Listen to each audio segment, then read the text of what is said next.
नमस्कार, आपके साथ में विजेंद्र सोलंकी। युद्ध यानी कि नुकसान ही नुकसान। मानवीय से लेकर आर्थिक तबाही जैसी हर तरह के संकट लेकर आता है युद्ध। लड़ने वाले देशों के साथ साथ उनसे जुड़े देशों का भी भारी नुकसान। रूस और यूक्रेन की जंग की कीमत दोनों देशों के लाखों बेगुनाह लोगों को चुकानी पड़ रही है। यूक्रेन की सड़कें इन दिनों खून से लाल हैं। हर तरफ लाशें ही लाशें नजर आ रही हैं। इस जंग में पूरे के पूरे परिवार खत्म हो गए हैं। किसी का घर उजड़ गया तो कई बच्चों के सिर से मां बाप का साया छिन गया है। बेहतर जिंदगी का ख्वाब देखने वाली आंखों में अब सिर्फ आंसू बचे हैं। यह युद्ध और कितना नुकसान पहुंचाएगा, यह युद्ध और किसे कितना दर्द देगा, यह युद्ध किस हद तक जाएगा, आइए शुरू करते हैं स्पेशल प्रोग्राम तबाही का मंजर।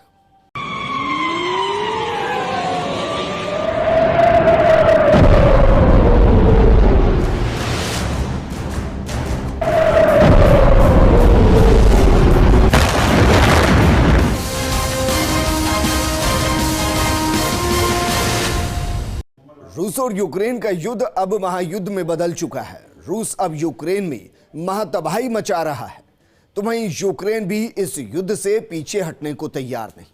रूस के बरसते बम और मिसाइल शहर के शहर को तबाह और बर्बाद कर चुके हैं। दोनों देशों में तीसरे दौर की वार्ता भी विफल हो गई, तो वहीं रूस में अब गैस पाइपलाइन बंद करने की भी धमकी दी जा रही है। ऐसे में इस युद्ध का अंजाम कितना भयावह होने वाला है।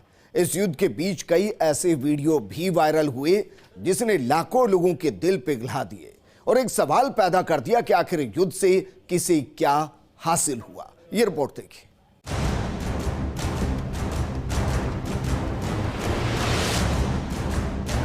यूक्रेन में रूसी सेना की तरफ से जबरदस्त बमबारी जारी है। रूसी सेना लगातार यूक्रेन के अलग अलग शहरों को निशाना बना रही है। यूक्रेन के आरोप के मुताबिक सुमी शहर पर रूस ने 500 किलो का बम गिराया, जिसमें 18 लोगों की मौत हो गई। यूक्रेन ने दावा किया कि रूस के हमले में अब तक 203 स्कूल, 34 हॉस्पिटल तबाह हो चुके हैं।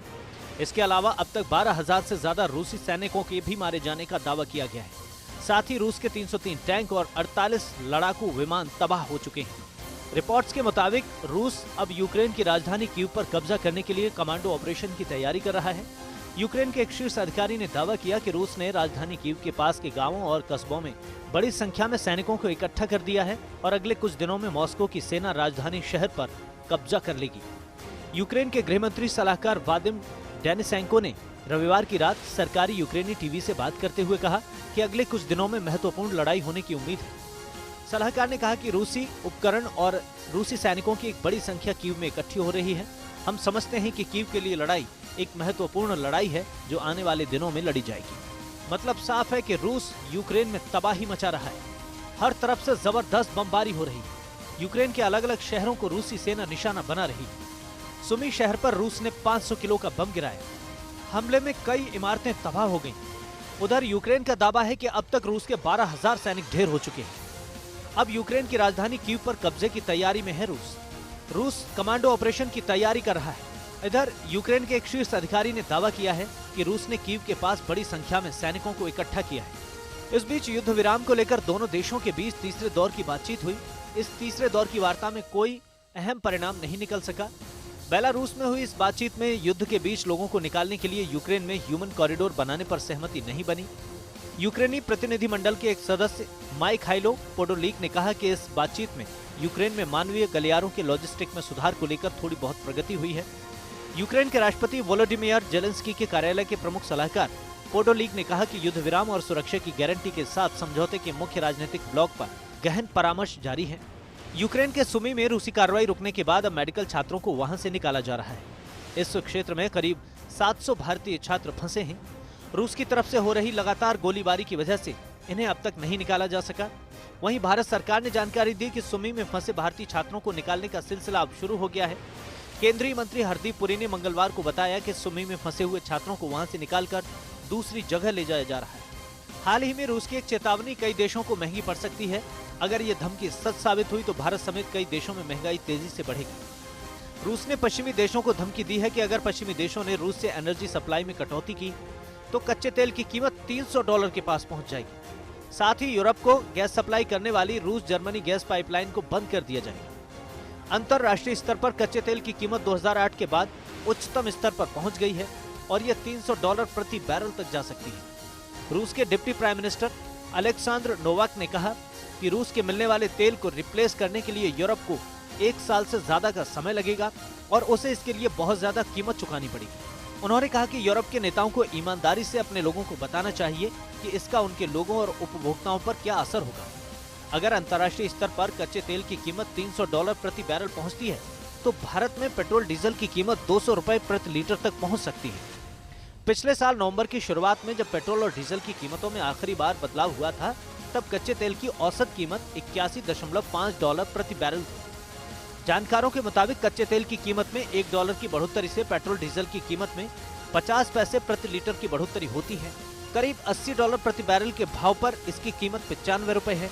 अगर कच्चे तेल की कीमत $300 प्रति बैरल पहुंची तो देश में पेट्रोल की कीमत ₹200 प्रति लीटर के पार पहुंच जाएगी। कच्चे तेल की कीमत में बढ़ोतरी से ऑयल मार्केटिंग कंपनियों को भारी घाटा हो रहा है। यही वजह है कि आने वाले दिनों में पेट्रोल डीजल की कीमतों में बढ़ोतरी हो सकती है। Bureau report, first India news.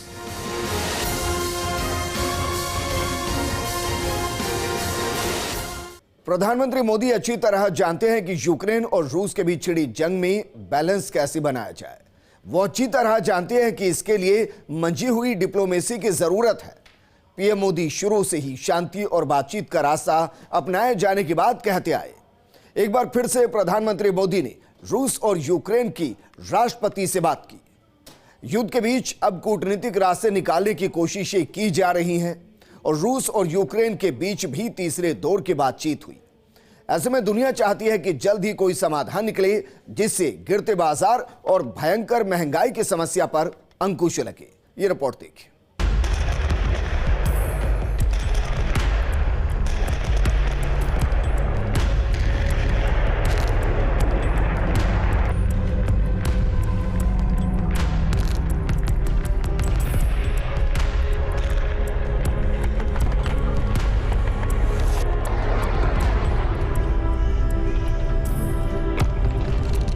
Ukraine मुद्दे पर भारत की भूमिका महत्वपूर्ण है। पीएम मोदी हालात पर नजर बनाए हुए हैं और वक्त वक्त पर दोनों देशों से संपर्क कर रहे हैं। इसी सिलसिले में प्रधानमंत्री नरेंद्र मोदी ने रूसी राष्ट्रपति व्लादिमीर पुतिन से करीब 50 मिनट तक बात की। उन्होंने सबसे ज्यादा जोर इस बात पर दिया कि वॉर जोन से भारतीयों को सुरक्षित निकलने दिया जाए। उन्होंने रूस और यूक्रेन के बीच चल रही वार्ता की भी तारीफ की। पीएम मोदी ने रूस की तरफ से सीज फायर का ऐलान किए जाने और ह्यूमैनिटेरियन कॉरिडोर बनाए जाने की भी तारीफ की।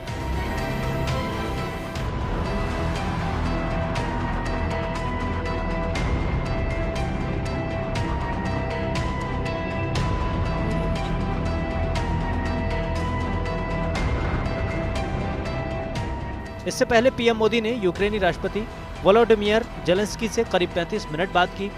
दोनों नेताओं ने यूक्रेन के मौजूदा हालात पर चर्चा की। पीएम मोदी ने रूस और यूक्रेन के बीच लगातार बातचीत की कोशिशों की भी सराहना की।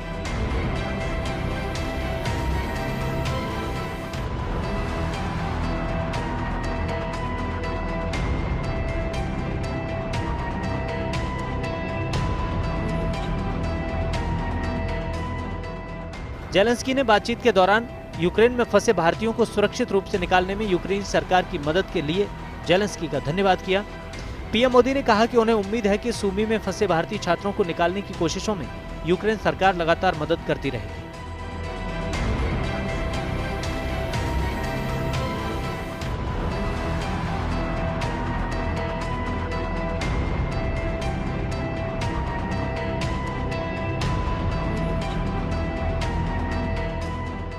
जंग के बीच पीएम मोदी ने पुतिन से तीसरी बार बात की है। पीएम मोदी ने 24 फरवरी की रात को पुतिन से फोन पर बात की थी। तब रूस ने यूएनएससी की मीटिंग में भारत का समर्थन मांगा था। दोनों नेताओं की दूसरी बार बात हुई 2 मार्च को। युद्ध के बीच फंसे भारतीयों की सुरक्षित निकासी पर चर्चा की गई। 7 मार्च को ही बाद में हालात सुधारने पर बात हुई। उधर रूस और यूक्रेन के बीच 24 फरवरी को युद्ध छिड़ा था। 26 फरवरी को पीएम मोदी ने पहली बार जेलेंस्की से बात की थी। जेलेंस्की ने इस दौरान भारत से राजनीतिक समर्थन मांगा था।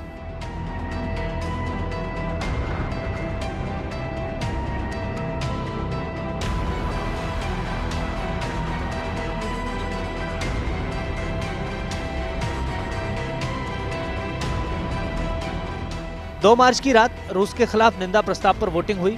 प्रस्ताव के पक्ष में 141 जबकि विरोध में 5 वोट पड़े। भारत समेत 35 देशों ने वोटिंग में हिस्सा नहीं लिया था। रूस के पक्ष में वोट करने वाले देश रूस, बेलारूस, नॉर्थ कोरिया, इरिट्रिया और सीरिया रहे। गैर हाजिर रहने वाले देशों में भारत, चीन, पाकिस्तान, इराक और ईरान शामिल थे।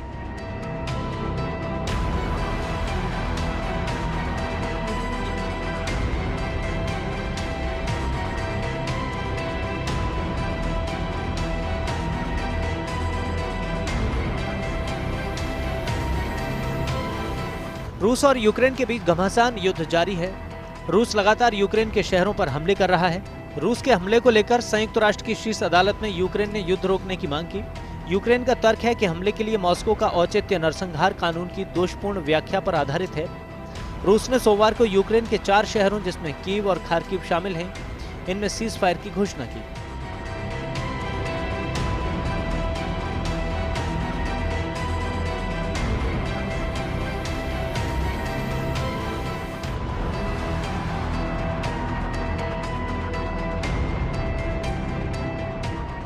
रूस पर पश्चिमी देश लगातार प्रतिबंध लगा रहे हैं। कई कंपनियों ने रूस में अपना कारोबार बंद कर दिया है। टिकटॉक ने रूस में लाइव स्ट्रीमिंग को रोक दिया है। नए वीडियो पोस्ट करने पर रोक लगा दी है।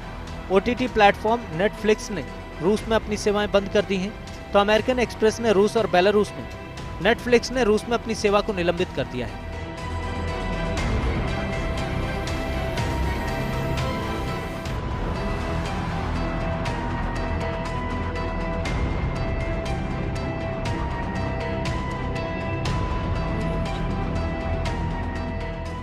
यूक्रेन की राजधानी कीव और अन्य शहरों पर रूसी हमले ने वैश्विक अर्थव्यवस्था में अनिश्चितता को बढ़ा दिया है।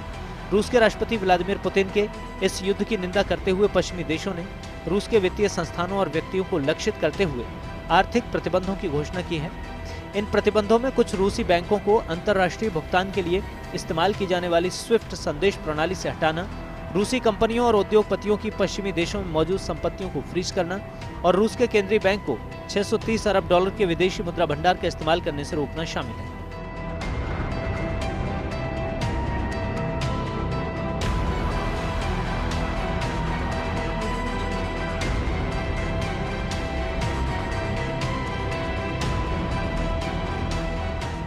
लिथुआनिया के राष्ट्रपति गीतानास नौसेदा ने सोमवार को वाशिंगटन के शीर्ष राजनयिक एंटनी ब्लिंकन को चेतावनी दी कि यूक्रेन में रूस की आक्रामकता को रोकने में विफलता वैश्विक संघर्ष को जन्म देगी।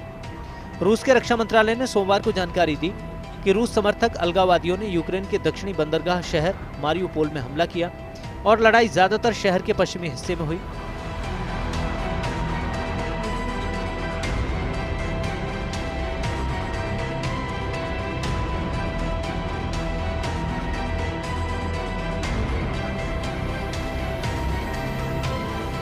उधर चीन ने रूस यूक्रेन युद्ध पर एक ताजा बयान में कहा कि वो संघर्ष को खत्म करने के लिए दोनों देशों के बीच मध्यस्थता करने को तैयार है।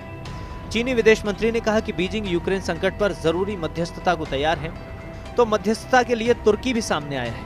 अब देखना होगा कि ये वैश्विक लड़ाई जो हथियारों से यूक्रेन के मैदान में लड़ी जा रही है और डिप्लोमेसी से हर देश हर मंच पर लड़ रहा है, इसका अंत क्या होगा।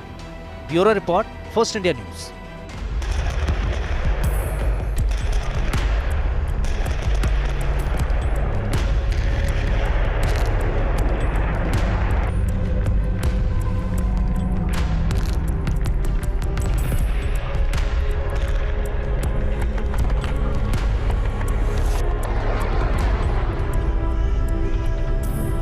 यूक्रेन रूस युद्ध ने दुनिया के सामने कई तरह की चुनौतियां पेश की।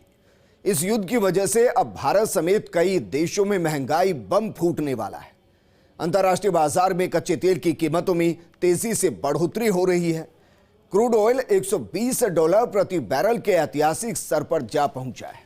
ऐसे में पेट्रोल डीजल की कीमतों में तेजी से बढ़ोतरी होगी, जिसका असर आने वाले वक्त में रोजमर्रा के जरूरी सामान की कीमतों पर पड़ेगा। उधर भारत के सामने एक और समस्या आकर खड़ी हो गई है और यह समस्या है अमेरिका से संभावित प्रतिबंधों की। असल में भारत ने यूएन में रूस का खुलकर विरोध नहीं किया और ऐसे में कई पश्चिमी देश भारत के रुख पर सवाल उठा चुके हैं। अब आने वाले वक्त में अगर अमेरिका रूस से S-400 की डील के खिलाफ प्रतिबंध लगाता है तो आने वाले वक्त में भारत की मुश्किलें और बढ़ जाएंगी। रूस और यूक्रेन के बीच युद्ध का असर भारत पर पड़ने वाला है। अंतर्राष्ट्रीय बाजार में क्रूड ऑयल की कीमतें आसमान छूने लगी हैं। कच्चा तेल $120 पर बैरल जा पहुंचा है। जाहिर है कि ये आने वाले वक्त में भारतीय बाजार में पेट्रोलियम पदार्थों की कीमतें तेजी से बढ़ेंगी। हालिया कीमतें तब की हैं जब क्रूड ऑयल $83 पर बैरल के हिसाब से बिक रहा था। माना जा रहा है कि यूपी समेत 5 राज्यों के चुनाव के मद्देनजर सरकार ने तेल की कीमतें नहीं बढ़ने दी हैं, लेकिन चुनाव होते ही कीमतें आसमान छू जाएंगी। तो इसका मतलब है कि क्या महंगे दिन आने वाले हैं? घरेलू बाजार पर पड़ेगा क्रूड ऑयल की कीमतों का असर, पेट्रोल और डीजल की कीमतों में आएगा भारी उछाल, ट्रांसपोर्ट महंगा होने की वजह से रोजमर्रा की जरूरतों में तेजी आएगी।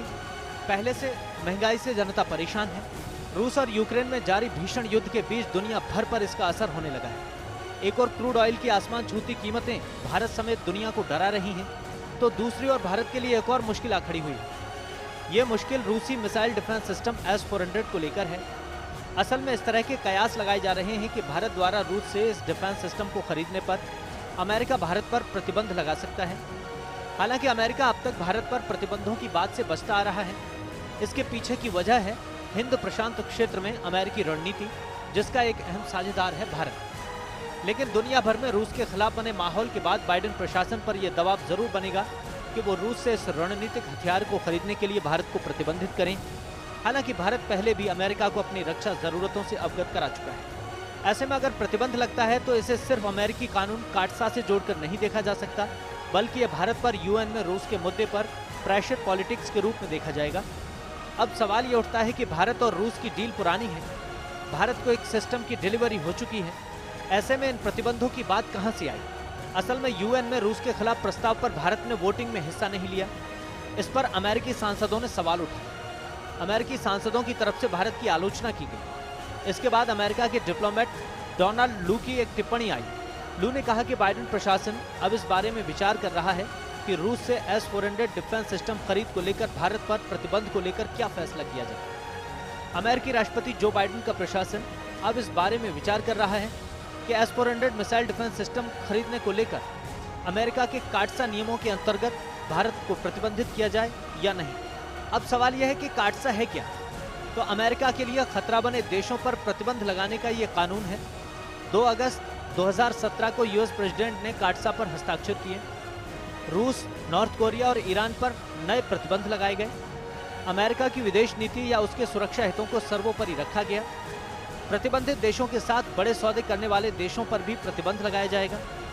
US की वित्तीय संस्थाओं से कर्ज पर रोक लग जाती है। US एक्सपोर्ट इंपोर्ट बैंक भी प्रतिबंध लगा देता है। इस बीच मई के महीने में क्वाड शिखर सम्मेलन का आयोजन होने जा रहा है। इसमें 4 सदस्य देशों के शीर्ष नेता हिस्सा लेंगे। अब सवाल यह है कि क्या भारत पर दबाव की अमेरिकी रणनीति काम करेगी? क्या US के लिए भारत पर प्रतिबंध लगाना इतना आसान होगा? US ने अगर प्रतिबंध लगा दिए तो दोनों देशों के रिश्तों पर क्या असर होगा, और प्रतिबंध लगे तो क्वाड का क्या भविष्य होगा? ये सवाल इसलिए भी जरूरी है कि क्वाड देशों का शिखर सम्मेलन आयोजित होना है, जिसमें प्रधानमंत्री नरेंद्र मोदी, अमेरिकी राष्ट्रपति जो बाइडेन, ऑस्ट्रेलिया के PM स्कॉट मॉरिसन और जापान के PM फूमियो किशिदा शामिल होंगे। जाहिर है कि यूक्रेन संकट के मद्देनजर इस सम्मेलन पर दुनिया की निगाहें रहेंगी, क्योंकि ग्रुप के बाकी 3 सदस्यों का रुख रूस विरोधी है, जबकि भारत का अभी तक रवैया तटस्थ ही रहा है। Bureau report, post India news.